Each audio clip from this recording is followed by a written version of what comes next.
नमस्कार दोस्तों, स्वागत है आप सभी का पुरुषोत्तम मास के चौथे अध्याय में। ओम नमो भगवते वासुदेवाय नमः। श्री नारायण बोले, हे नारद, भगवान पुरुषोत्तम के आगे जो शुभ वचन अधिक मास ने कहे वह लोगों की कल्याण की इच्छा से हम कहते हैं, सुनो।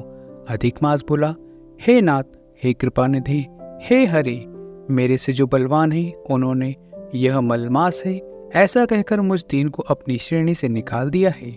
ऐसा यहाँ आए हुए मेरी आप देवता रक्षा क्यों नहीं करते हैं? अपने स्वामी देवता वाले मासिकादि द्वारा शुभ कर्म से वर्जित मुझ स्वामी रहित को देखते ही आपकी दयालुता कहाँ चली गई और आज यह कठोरता कैसे आ गई?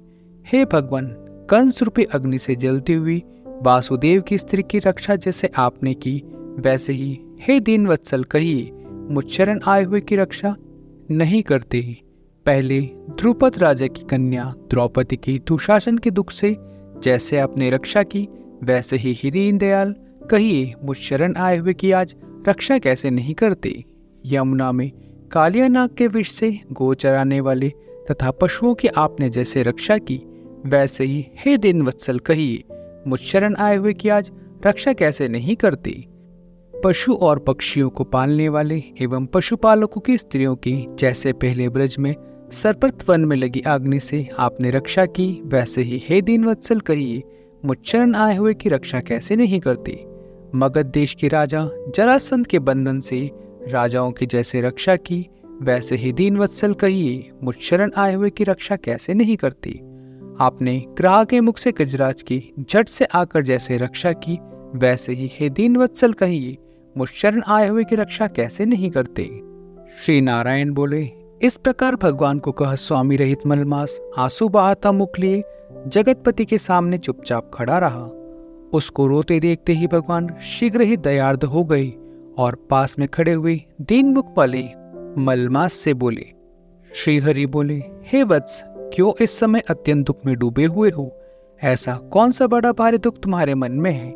दुख में डूबते ही तुमको हम बचाएंगे। तुम शोक मत करो। मेरी शरण में आया हुआ फिर शोक करने की योग्य नहीं रहता। यहाँ आकर महादुखी नीच भी शोक नहीं करता। किस लिए तुम यहाँ आकर शोक को मन में दबाए हुए हो? यहाँ आने पर न शोक होता है, न कभी बुढ़ोती आती है, न मृत्यु का भय रहता है, किंतु नित्य आनंद रहा करता है। इस प्रकार के बैकुंठ में आकर तुम कैसे दुखी हो? तुमको यहाँ पर दुखी देखकर बैकुंठवासी बड़े विस्मय को प्राप्त हो रहे हैं। हे वत्स, तुम कहो, इस समय तुम मरने की इच्छा क्यों करते हो? श्री नारायण बोले, इस प्रकार भगवान के इस वाक्य सुनकर बोझ लिए हुए आदमी जैसे बोझ रखकर श्वास पर श्वास लेता है, इसी प्रकार श्वासोच्छ्वास लेकर अधिक मास मधुसूदन से बोला। अधिक मास बोला, हे भगवान, आप सर्वव्यापी हैं, आपसे अज्ञात कुछ नहीं। आकाश की तरह आप विश्व में व्याप्त होकर बैठे हैं। चर अचर में व्याप्त विष्णु आप सबके साक्षी हैं, विश्व भर को देखते हैं। विषय की सन्निधि भी विकार शून्य आप में शास्त्र मर्यादा के अनुसार सब भूत स्थित हैं। हे जगन्नाथ, आपके बिना कुछ भी नहीं। क्या आप मुझ अभागे के कष्ट को नहीं जानते हैं? तथापि हे नाथ, मैं अपनी व्यथा को कहता हूँ। जिस प्रकार मैं दुख जाल से घिरा हुआ हूँ, वैसा दुखित को मैंने कभी नहीं देखा और ना ही सुना है। क्षण, निमेष, मुहूर्त, पक्ष, मास, दिन और रात सब अपने अपने स्वामी के अधिकार से सर्वदा बिना भय के प्रसन्न रहते हैं। मेरा न कुछ नाम है, न कोई मेरा अधिपति है और न कोई मेरा आश्रय है। अतः क्षणाधिक समस्त स्वामी वाले देवों ने शुभ कार्य से मेरा निरादर कर दिया है। यह मलमास सर्वदा त्याज्य है, अंधा है, गर्त में गिरने वाला है, ऐसा सब कहते हैं। इसी के कारण मैं मरने की इच्छा करता हूँ, अब जीने की इच्छा नहीं है। निंदा जीवन से तो मरना ही उत्तम है। जो सदा जला करता है वह किस तरह सो सकता है? हे महाराज, इससे अधिक मुझे और कुछ नहीं कहना है। वेदों में आपकी इस तरह प्रसिद्धि है कि पुरुषोत्तम आपको परोपकार प्रिय है और दूसरों के दुख को सहन नहीं करते। अब आप अपना धर्म समझकर जैसी इच्छा हो वैसा करें। आप महान प्रभु हैं। आपके सामने मेरे जैसे पामर को घड़ी घड़ी कुछ कहते रहना उचित नहीं है। मैं मरूंगा, मैं मरूंगा, मैं अब न जीऊंगा, ऐसा पुनः पुनः कहकर वह अधिक मास हे ब्रह्मा के पुत्र चुप हो गया और एकाएक श्री विष्णु के निकट गिर गया।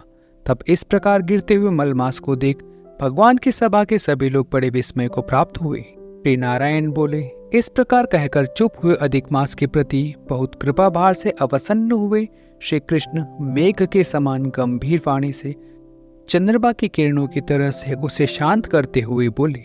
सूत जी बोले, हे विप्रो, वेद प्रसिद्धि की आश्रित नारायण का पापों के समूह से समुद्र को शोषण करने वाली बड़वानल अग्नि के समान वचन सुनकर प्रसन्न हुए नारद मुनि पुनः आदि पुरुष के वचनों को सुनने की इच्छा से बोले। इति श्री ब्रह्म नारदी पुराण पुरुषोत्तमास चतुर्थ अध्याय संपूर्ण।